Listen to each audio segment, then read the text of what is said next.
Hola, les damos la bienvenida al podcast Miradas sobre América Latina, coordinado por Juan Olmeda y yo, Elodie Brun, de El Colegio de México. Muchos saludos a quienes nos están escuchando.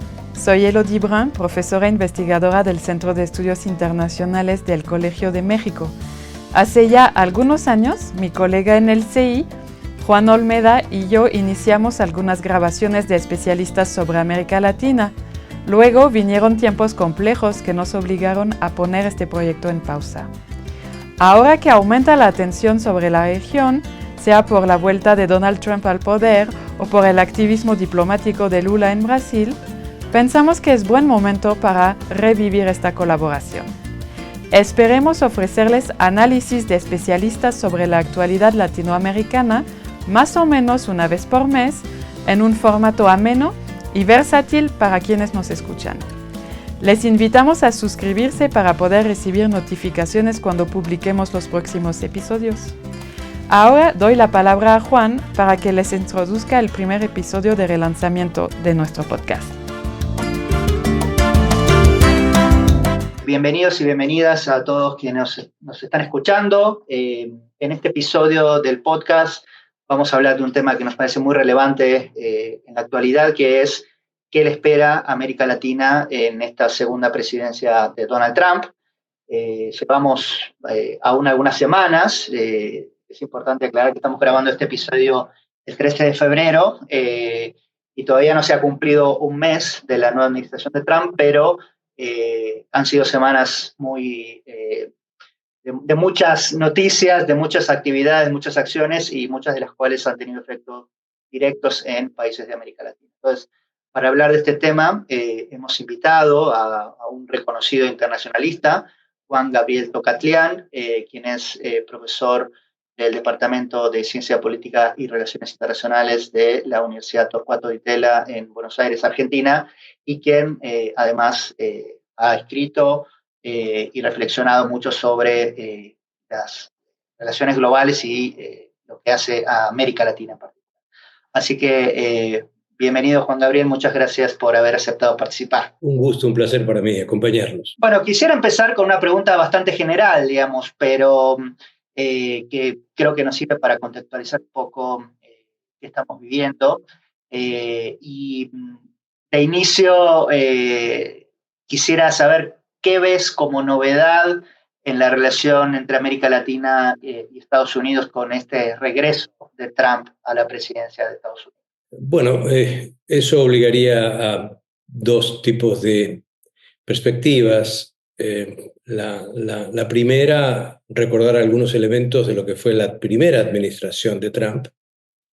Y la segunda, tomar al menos desde la fecha de su inauguración algunos elementos más recientes. Yo diría que en su primera gestión tuvo una actitud en general de dureza frente a la región. Probablemente quien mejor explique esto sea su último secretario de Defensa en su libro de memorias, Mark Esper, que muchas veces el presidente Trump entonces lo llamaba y le decía, bueno, necesito un plan para bloquear más a Cuba. Hay que bloquear más todavía a Cuba del bloqueo histórico que hay. Decía además, adicionalmente, que estaba frustrado con México y que él quería tener la posibilidad de lanzar ataques con drones en territorio mexicano para destruir laboratorios. Y decía, adicionalmente, en otras conversaciones con el ex secretario de Defensa, bueno, hay que derrocar a Maduro, con lo que sea, como sea, de la forma en que sea. Ese fue el Trump que se frustró en las tres condiciones y en los tres temas que acabo de decir, pero que fue, insisto, duro de entrada con la región en materia política y lo fue también duro en materia de aranceles. No nos olvidemos que le colocó aranceles a México, a la Argentina, a Brasil, entre otros varios países, injustificadamente, pero en todo caso hacía una invocación a cuestiones de, bueno, en estos países ustedes subsidian, esto es una forma de defender la producción estadounidense, etcétera. No justificable, por supuesto. Lo que pasaba era que el índice de productividad de Brasil, de México y de Argentina en algunas áreas, particularmente acero y aluminio, entre otros, pero también en biocombustibles, era superior a la de Estados Unidos. También tuvo con esto una mezcla de desdén frente a las regiones. Fue uno de los pocos presidentes desde después de la Segunda Guerra Mundial que no hizo ninguna visita oficial a ningún país de América Latina. Hizo solamente una presencia en América Latina, no fue a la Cumbre de las Américas en Perú y sí fue a la Argentina, a la cumbre del G20. Entonces, esta mezcla de desdén, maltrato, frustración, agresión, fue lo que Trump le dio, se mostró con América Latina en su primer mandato. ¿Qué pasa en este segundo mandato? Y trato de hacer el contraste, porque aquí me parece que estamos hablando de otro nivel y de otra intensidad. ¿En qué elementos me fijo? Podemos ir luego en detalles, por supuesto, respecto a las medidas, acciones tomadas, pero no he encontrado yo, al menos, ningún discurso contemporáneo de inauguración de un presidente de Estados Unidos que no sea, por supuesto, para sus ciudadanos, para su opinión pública. Le habla a los estadounidenses y por eso la primera parte, casi siempre, de las alocuciones está dirigida a mostrar la voluntad, la disposición, las decisiones, etc. Ese Trump de la primera parte de su discurso inaugural fue un Trump que mostraba una sociedad estadounidense agrietada y que le colocaba un nuevo objetivo, una década de oro nueva. Bueno, ok, eso está casi que en el común denominador que, con otras palabras, uno encontrará en cualquier alocución de cualquier presidente de los Estados Unidos, republicano, demócrata, etc. Al final, siempre se deja un lugar para los temas internacionales o mundiales o globales, como se quiera señalar. Yo no he encontrado, insisto, ningún discurso en los cuales América Latina haya sido tan prominente en un discurso inaugural.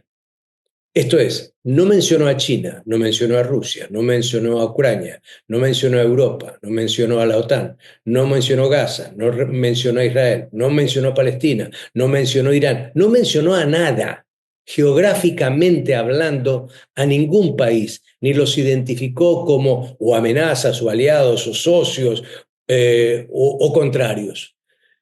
Hizo referencias específicas a América Latina en tres dimensiones. Primero, migración, que toca a México y Centroamérica básicamente, y ese era el sentido, mandar un mensaje de que esta vez venía con todo, o venía más fuerte que la última vez. No nos olvidemos que Trump en su mandato, en su primer mandato, deportó unos 2 millones de migrantes y que Biden en su único mandato también deportó 4.6 millones de migrantes. Entonces él venía como un Trump recargado en términos de migración.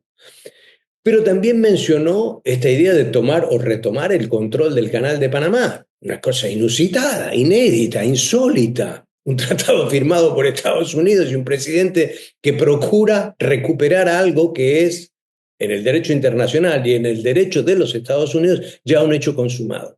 Y en tercer lugar decide cambiarle el nombre, simbólicamente, al Golfo de México por Golfo de América. Estas referencias, insisto, no eran usuales, no hay antecedentes del lugar que pasó a ocupar, al menos discursivamente, América Latina. Y cuando uno mira, por otro lado, las primeras órdenes ejecutivas, hay dos que son también de una intensidad, de una profundidad y de un significado enorme. Es decir, el mismo 20 de enero hay una orden ejecutiva que declara una situación de emergencia en la frontera sur de los Estados Unidos y hay otra segunda orden ejecutiva en esa misma dirección que indica que lo que está pasando en esa frontera sur es una invasión. Esos son los términos que utiliza. Y por lo tanto va a disponer de todos los componentes del Estado para arremeter, contestar, responder a esa situación. Entonces, insisto, tenemos un Trump que en sus discursos y en sus primeras órdenes ejecutivas le dio un lugar a América Latina muy prominente. Ay, qué interesante, Juan Gabriel, que en tu primera reacción hables de las personas que colaboran con Donald Trump y del tema de migración, porque una de las preguntas que teníamos con Juan es, ¿qué reflexión merece el hecho de que el secretario de Estado, Marco Rubio, quien es descendiente de inmigrantes cubanos, sea ahora una de las caras visibles de la implementación de estas acciones anti-inmigrantes y que tienen como principal objetivo a las personas que provienen de América Latina y el Caribe? ¿Qué piensas sobre esto? Bueno, esto también me obliga a por lo menos desagregar la respuesta, si ustedes me permiten. Lo primero que hay que anotar aquí es que hubo un viraje muy importante del electorado latino en Estados Unidos en la elección del 2024. Este electorado, que tradicionalmente ha sido más demócrata que republicano y que en algunos estados es decisivo por su peso específico, por supuesto, había primero participado a niveles muy altos, superiores a la década del 70 en la elección que escogió a Biden, y se había inclinado, hombres y mujeres por igual, por Biden en forma mayoritaria. En la elección del 2024, lo que encontramos es un electorado latino en Estados Unidos que vota muchísimo más intensamente y, por supuesto, numéricamente, por Trump, por los republicanos. Y lo hace también a nivel estadual. Y lo hace a su vez a través de un voto mucho más masculino de los hombres latinos en Estados Unidos, que colocan esos hombres latinos en Estados Unidos el tema de migración como el más prominente. Y a pesar de ellos, en muchos casos, haber sido migrantes o descendientes de migrantes, ponen o pusieron en el centro de la cuestión el tema del empleo, el tema de la inflación y el tema de los extranjeros que quitan empleos, ¿sí? Y que a su vez hacen que los salarios bajen en términos normales para los trabajadores. Entonces, a mí me parece que Rubio, Trump y todo el gobierno en general sienten que tienen un sello de apoyo. Es decir, podemos hacer con este tema, si no lo que querramos en su totalidad, por lo menos podemos ir hasta el límite que podamos, ¿sí? Este es un primer punto. El segundo punto me parece a mí que Marco Rubio, si bien es cubano-estadounidense, por supuesto, fue muy crítico de una inmensa cantidad de países en América Latina, independientemente del tema migración. Lo fue, por supuesto, sobre Cuba, lo fue sobre Nicaragua, lo fue sobre Venezuela. Nunca se manifestó muy cómodo con Lula, tampoco ha admirado mucho a Boric, no creo que le haya caído muy bien AMLO. Entonces, digamos, él tenía una predisposición mucho más ideológica en ese sentido, frente a ciertos regímenes o ciertos gobiernos en la región que eran antitéticos con sus creencias. Y en tercer lugar, me parece que hay que ubicar el caso de Marco Rubio en algo que fue una frustración de Trump en el primer gobierno y que creo que está intentando corregir. ¿Cuál fue la frustración? La frustración es que él en su primer mandato incorpora muchos republicanos, incorpora empresarios también, y en general su frustración es tan grande porque le ponen límites, le ponen condiciones, trabajan dentro de la democracia estadounidense, no se arriesgan a hacer actos inconstitucionales o ilegales.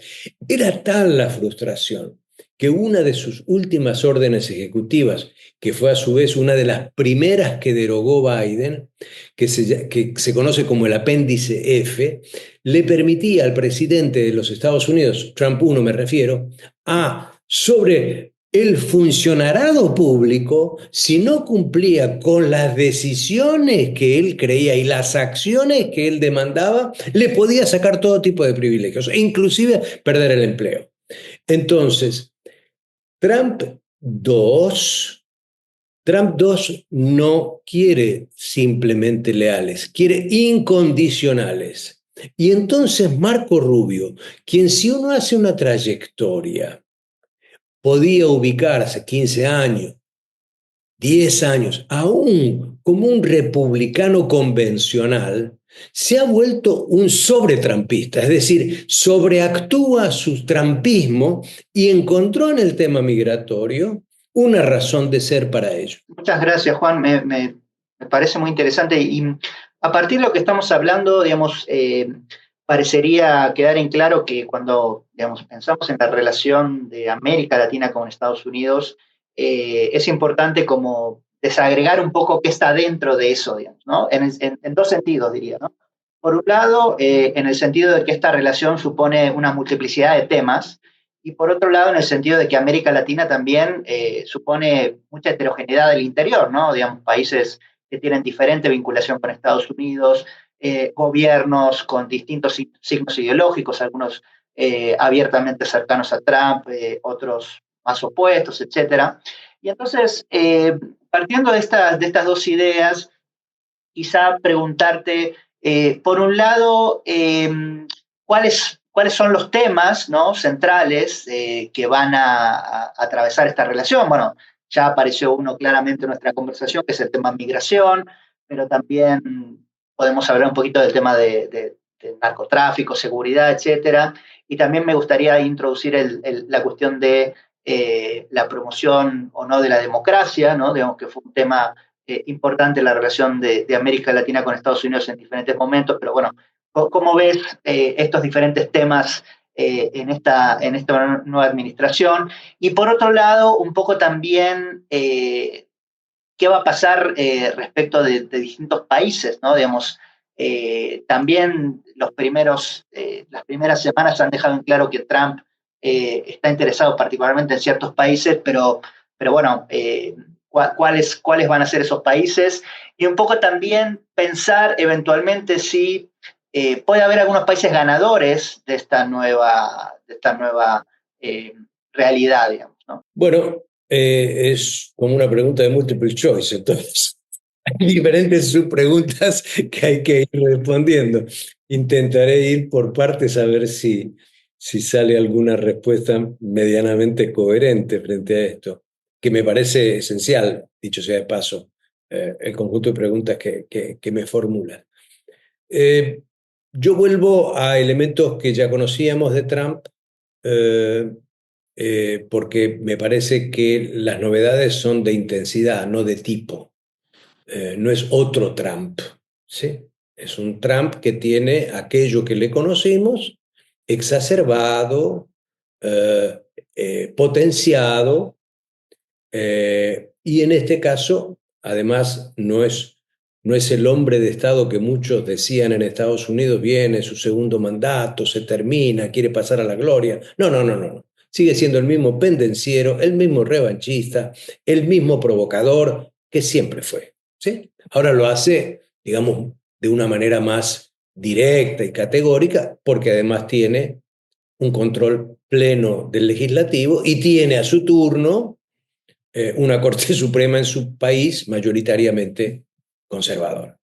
Dicho esto, entonces, América Latina en la primera elección de Trump y en esta segunda siempre estuvo identificada como una agenda negativa. No hubo parte de América Latina que fuera un componente, un issue, un asunto, una cuestión que fuera valorable, significativa, positiva, promisoria. Y eso venía en esta segunda campaña, venía con unas cuestiones muy claras. Todo el crimen venía de América Latina, todos los migrantes venían de América Latina, todas las drogas venían de América Latina y todos los abusos con la generosidad de Estados Unidos en materia comercial y política venían de América Latina, no venían de otra parte del mundo. Los otros podían ser enemigos, opositores, asociados, etcétera, pero todo lo malo identificado electoralmente provenía de América Latina. Incluso aquello que la administración Biden trataba de, por lo menos en su último año y ante lo frustrante que terminó siendo la Cumbre de las Américas de 2022, introdujo un concepto, el nearshoring, el friendshoring, en términos comerciales me refiero, y en términos de relaciones económicas, que por lo menos potencialmente ubicaba a América Latina en un lugar obvio, porque es el que está más cerca. Y no solamente está más cerca, sino que tiene muchos amigos, no tiene enemigos irreductibles desde América Latina. Entonces, incluso desde ese lado, Trump cambia y es lo que uno podría llamar inshoring, es decir, vengan todos a invertir en Estados Unidos, nosotros no vamos a ir a invertir allá, ¿sí? Ustedes tienen que comprarnos además todo. Y si no nos compra todo, le vamos a poner aranceles adicionalmente, por las razones que fueran.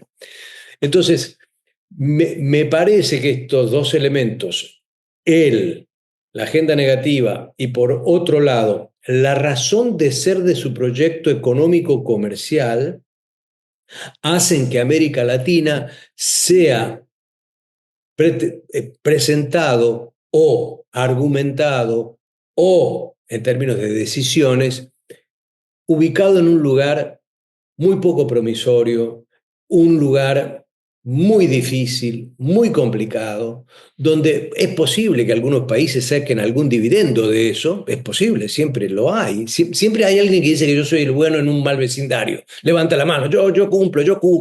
Otro. Pero aún así, esta última decisión de los aranceles sobre acero y aluminio, bueno, se los aplica también a la Argentina, donde está Milei, que es una especie de, ve a Trump como un tótem a emular. Entonces,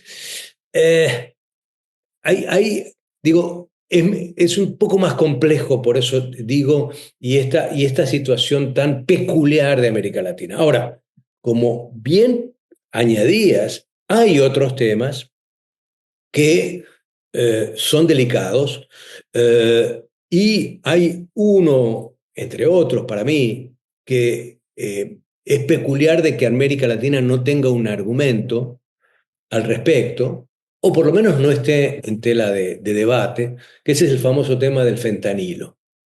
¿Sí? ¿Por qué digo eso? En primer lugar, lo digo porque las cifras de muertes por fentanilo en el año 2022 fueron 110.000 estadounidenses. Es una cifra catastrófica, ¿sí? Y a su vez no eran simplemente cifras catastróficas que se daban en centros urbanos, sino en áreas rurales, donde había presencia y control y un dispositivo republicano y candidatos republicanos que traían este tema y que por lo tanto también padecían en esas circunscripciones electorales, bueno, problemas severos. Entonces, ¿cómo termina Biden? Bueno, no es que hay que cantar victoria, pero se bajó de 110.000 a 74.000. Es decir, venía existiendo una política de reducción del abuso y por lo tanto de la reducción de las muertes en materia de fentanilo. Ahora, cuando uno habla de esto con un estadounidense, le dice, momento. Tomen las cifras de cuántos muertos tuvimos en Vietnam.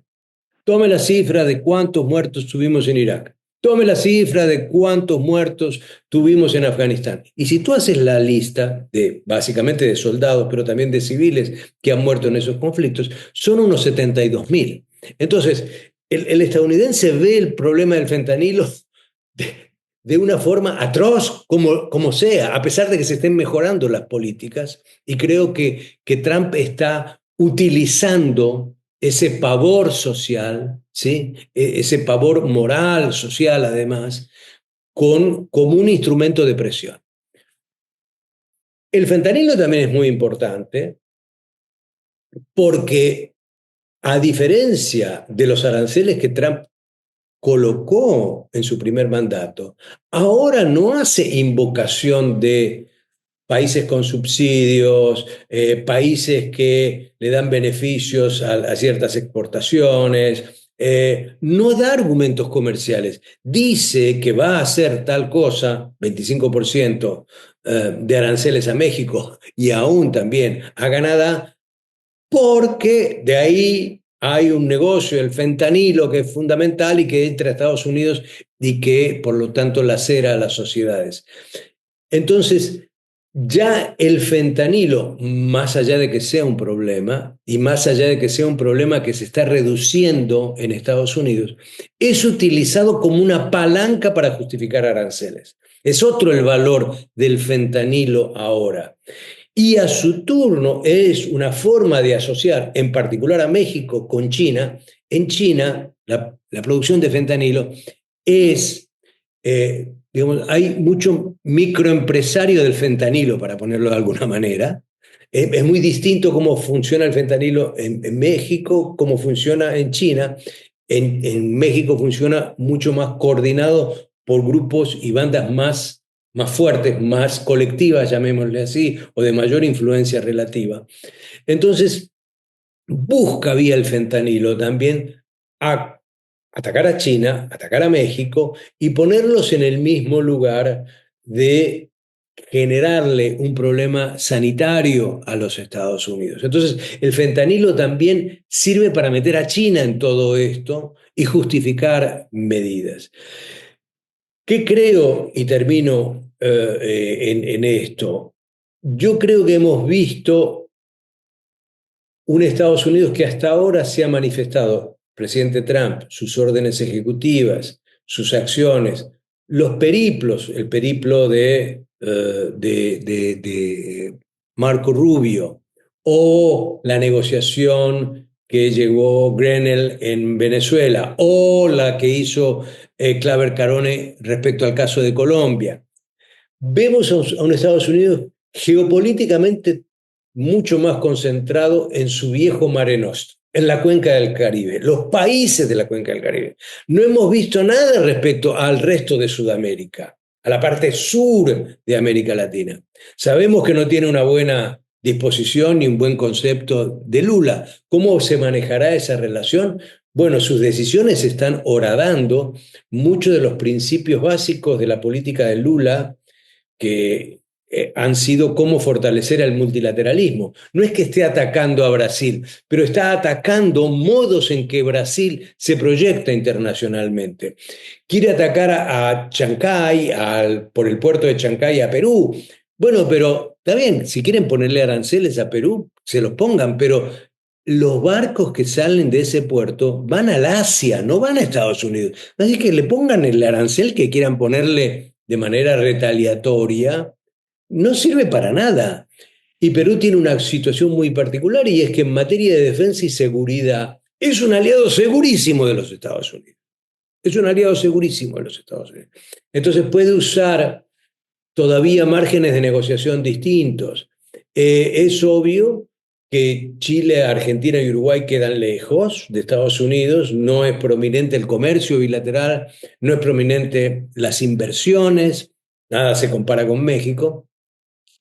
Y por otro lado, digamos, hay gobiernos nuevos, como lo va a haber en Uruguay, que van a tratar de manejarse por abajo del radar. Nadie quiere estar en el radar de Trump. ¿Quién quiere colocarse ahí? ¿Quién va a levantar la mano y decir, yo quiero hablar? No, no, no, no. Entonces vamos a ver eso. Ahora, termino definitivamente. La relación más importante de Estados Unidos es con México. No hay otra.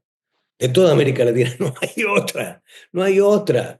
En el 2023, 807 mil millones de dólares de intercambio, el 79% de las exportaciones de México van a Estados Unidos. La agenda incluye temas muy variados, la interdependencia muy asimétrica.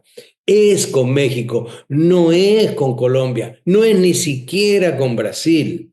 Y entonces me parece que lo que estamos viendo es que el tratamiento, es preguntarnos si el tratamiento agresivo ante México no se va a convertir en el típico tratamiento frente al resto de América Latina.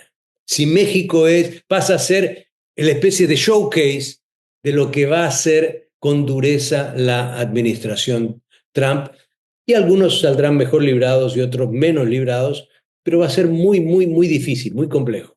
Al escucharte, Juan Gabriel, llama la atención el proceso de aprendizaje que parece haber adquirido Trump entre sus dos mandatos. Y pues si cambiamos la mirada y nos ponemos desde América Latina, en tu opinión, estamos en un momento de crisis de la cooperación regional. ¿Cuál puede ser el efecto de la presidencia de Donald Trump? ¿Va a profundizar esa crisis? ¿Se va a tener un efecto en el sentido de profundizar esta crisis? ¿O puede tener, podemos soñar, ¿no?, un efecto de acercamiento por obligación entre por lo menos algunos gobiernos de la región? ¿Cómo lo ves? Yo lo veo muy mal, y voy a tratar de explicar por qué lo veo mal. Voy a ver otras miradas y yo les pido por favor que hagan podcast con gente más optimista que yo, en este caso. Pero, a ver, miremos algunos elementos. Tomemos el caso de CELAC, ¿no? ¿Qué pasó en CELAC? ¿Por qué CELAC pudo, no digo aglutinar a todos, pero por lo menos lograr con una presidencia coherente de parte de Honduras, bueno, buscar aquellos elementos que le dieran una plataforma de acuerdo? Como ustedes saben, lamentablemente el mecanismo de funcionamiento de CELAC es por unanimidad, es consenso total. Entonces fue por el disenso de un solo país, Argentina, uno solo, Argentina, que no hubo ninguna resolución sobre el canal de Panamá y Panamá, a pesar de que Panamá lo pidió. ¿Sí? No hubo. Finalmente no hubo. Colombia amaga una intentona de resolución en el marco de CELAC después de la intensidad de, por lo menos retórica, que tuvo la relación con Trump de parte de Petro a raíz de los deportados. Bueno, ahí se oponían a una resolución Argentina, Perú, Costa Rica y Panamá, entre otros, por distintas razones, para no provocar a Estados Unidos, para no mezclar temas, etcétera, etcétera. Entonces, si uno piensa en CELAC, uno dice, bueno, afuera no, no lo veo como un espacio hoy de aglutinación. Sí puede ser, va a haber dos cumbres de la CELAC este año, una con China y otra con la Unión Europea. Frente a otros países u otras regiones puede ser, pero frente a Estados Unidos, CELAC me parece que arrancó con el pie equivocado. Y nadie comanda hoy a la CELAC. Nadie. ¿Sí? La presidencia va a pasar a Colombia en marzo, pero Brasil tampoco tiene ese juego decisivo que tuvo en otros momentos históricos. Entonces, por ahí no veo mucho. ¿Podía la región hacer lo que propuso México en su momento? Hace muchos años fue esto. Ustedes se acuerdan de la ley Helms-Burton, que era una ley que de hecho era una forma extraterritorial de prolongación de la legislación de Estados Unidos para impedir el comercio o la inversión en Cuba. ¿Qué hizo México y otros países? Llevaron el caso al Comité Jurídico Interamericano para decir que, bueno, denos una opinión consultiva, no una resolución, no un fallo, una opinión consultiva. Es posible que esta ley sea una ley que viola el derecho internacional. Ops, ¿qué dijo el Comité Jurídico Interamericano? Dijo, en efecto, Es violatoria del derecho internacional. Entonces, Clinton no la pudo aplicar a ningún país y de hecho naufragó en la práctica, no en su existencia legal dentro de Estados Unidos. Pero yo no veo a nadie que vaya a recurrir a la OEA para llevar el caso de que un tratado internacional como el que firmaron Torrijos-Carter sea una opinión consultiva de la Corte. Díganme, si un país amenaza a otro de retomar y hay un tratado existente, ¿esto no es violatorio o no es una amenaza a la seguridad nacional de Panamá, no de Estados Unidos? Pero nadie se atreve a llevar a eso, tampoco. ¿Sí?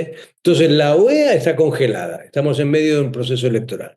Entonces voy a Mercosur, digo, no, los chiquitos después, no los macro aglutinantes, sino los micro aglutinantes. Bueno, la presidencia la tiene en estos momentos hasta mitad de año Argentina. ¿Y qué está diciendo Milei? Que quiere hacer un tratado de libre comercio con Estados Unidos, olvidándose de Mercosur.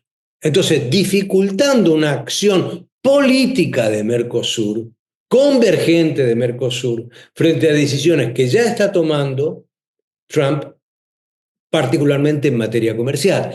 Entonces tampoco veo un Mercosur habilitado para eso. Entonces yo no encuentro foros de aglutinación. Lo que creo es que va a pasar, o desearía que al menos pase, son formas de minilateralismo, es decir, que se junten un conjunto de países que puedan tener hoy algunas coincidencias y que utilicen esas coincidencias. Y es más, diría que en esas coincidencias, hoy, por primera vez en mucho tiempo, hay mucho más de coincidencia entre América Latina y Canadá que en otros momentos históricos. Y yo traería a Canadá a eso. ¿Y qué otras coincidencias haría? Bueno, a todos los que les aplican los aranceles,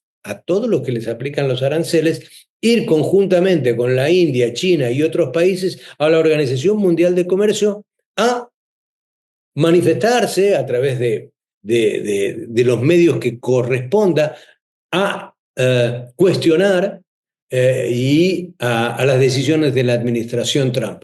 Entonces, una cosa más heterogénea, más entre los que están afectados, digamos, o pudieran ser afectados. Hoy tenemos un problema global, que Estados Unidos y Trump lo va a reforzar más, como ya lo dije, con el fentanilo. Y es no solamente las drogas, sino el crimen organizado. En el 2025, este año, se cumplen 25 años de la Convención de Palermo, que es contra el crimen organizado transnacional. Bueno, sería interesante que algunos países de América Latina convoquen a una gran cumbre sobre esto. ¿Qué está pasando? Porque este no es un problema solo de América Latina. Es dramático en América Latina, pero es un problema global y mostrarían al menos una capacidad de acción convergente con países del sur global eventualmente, aún con países de Europa. Entonces, si se amplía la agenda y se toman algunos temas específicos y se actúa de grupos pequeños en grupos pequeños, ahí sí puede ser que surja algo, pero de manera colectiva, en las instituciones hoy existentes, yo lo dudo mucho. Bueno, muchas gracias, Juan. Ya terminamos. Nos vamos, creo que con excelentes apreciaciones y reflexiones. Y como dijimos al inicio, estamos recién empezando en esta segunda administración de Trump. Así que a lo mejor en el futuro volvemos a hablar para ver cómo ha evolucionado esto. Así que bueno, de mi parte te doy las gracias por habernos acompañado. Gracias a ustedes, gracias por esta oportunidad y sí, sin duda va a haber que hacer varias evaluaciones a los 100 días, a los 6 meses, al año de Trump. Espero que las próximas sean menos costosas o dañinas para América Latina. Muchas gracias por escuchar este episodio del podcast Miradas sobre América Latina. Esta serie es producida por la Coordinación de Educación Digital del Colegio de México. Hasta pronto para más reflexiones sobre la actualidad latinoamericana.